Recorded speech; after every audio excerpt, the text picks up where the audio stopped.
everyone, welcome back to Yogamax with me, Max.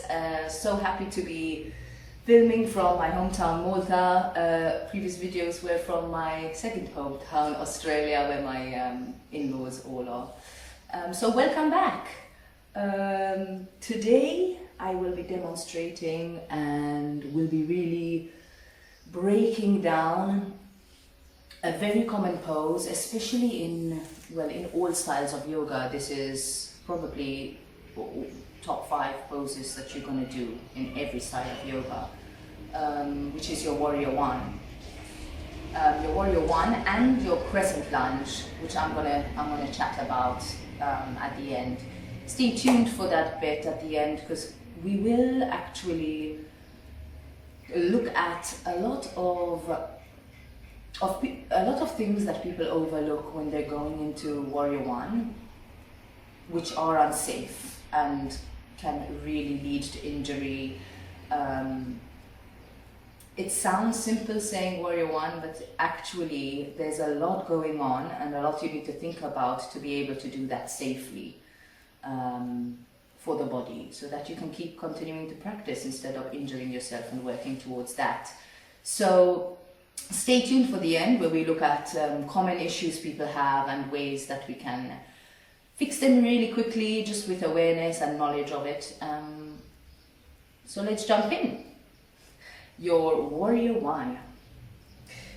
Warrior 1 pose. We start by obviously the front foot, where we stack our joints as we did in our tabletop video.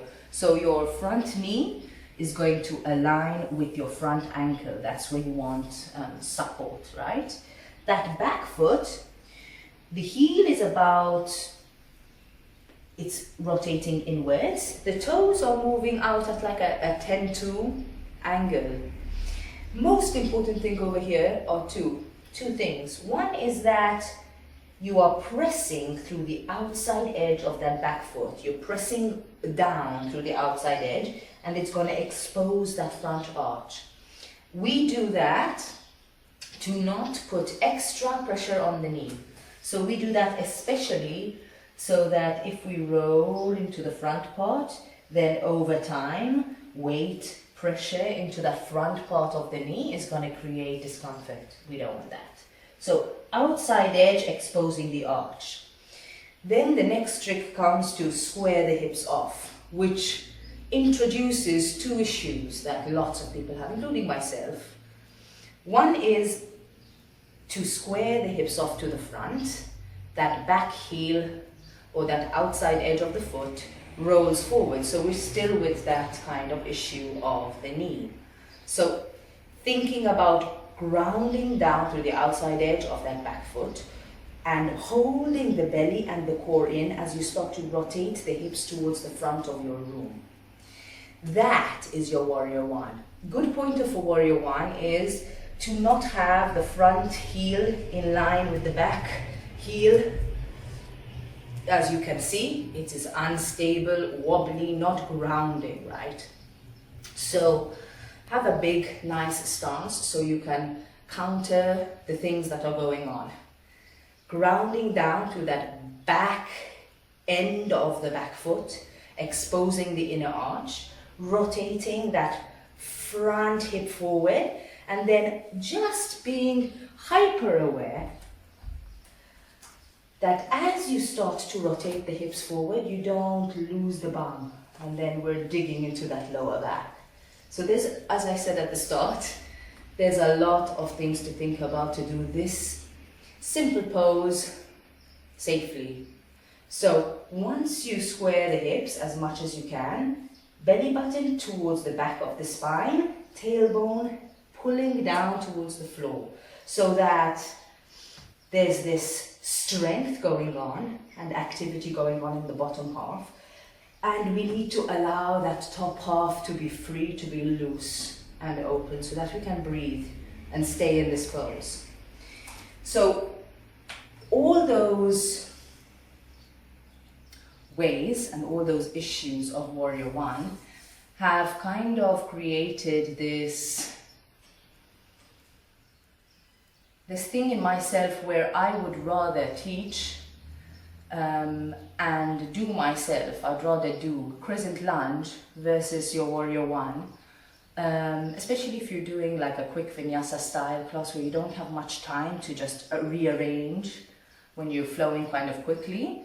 So your Crescent Lunge is the same stance, front foot, ankle in line with knee, back foot kind of to the other side of the mat. This time the back heel is raised off the mat. That means hips can easily square off to the front. And as you can see, my back knee is slightly bent. And the reason for that is when people straighten their back knee, they go for the lower back again. So sometimes you'll see it happen automatically. To scoop the belly and lengthen the spine, that back knee will slightly bend. You'll get a really nice stretch in your hip flexor down here. And then it's easier to stay grounded and solid in that bottom half of your body. So there are your pointers, right? I let people, students, myself, sometimes I feel like Warrior1, sometimes I feel like Crescent Lunge. See both, whichever you feel comfortable is really the one you should be doing the most. And having said that, a quick kind of lesson on yoga, a quick fundamental of yoga or principle is called in Sanskrit Sthira Sukha, which means hard and soft, or yin and yang, or light and dark. In this case, lunges, Warrior1 and Crescent Lunge, the bottom half of the body is super sturdy, it's working hard, it's active, it's grounding down into the earth, and we have a tendency to take that strength, that activity, that tensions up into the arms, into the shoulders, into the jaw. So whenever you're practicing your lunge or you're going into a lunge or your Warrior1, always go through that principle in your head. Bottom half is your sthira, you're hard, you're strong. Up is your sukha, you're free. So as the arms go up, pinky fingers facing each other, always to promote this outside wrap of the shoulder blade rather than up towards your ear, less breath, more tension. So remind yourself when you come into your Warrior2 or Warrior1, excuse me, and you're up there and you're kind of not able to breathe, just remember, Sthira's down there, Sukha's up here. And that's a really nice like little pointer to think about when you come into these poses. That's your Warrior1.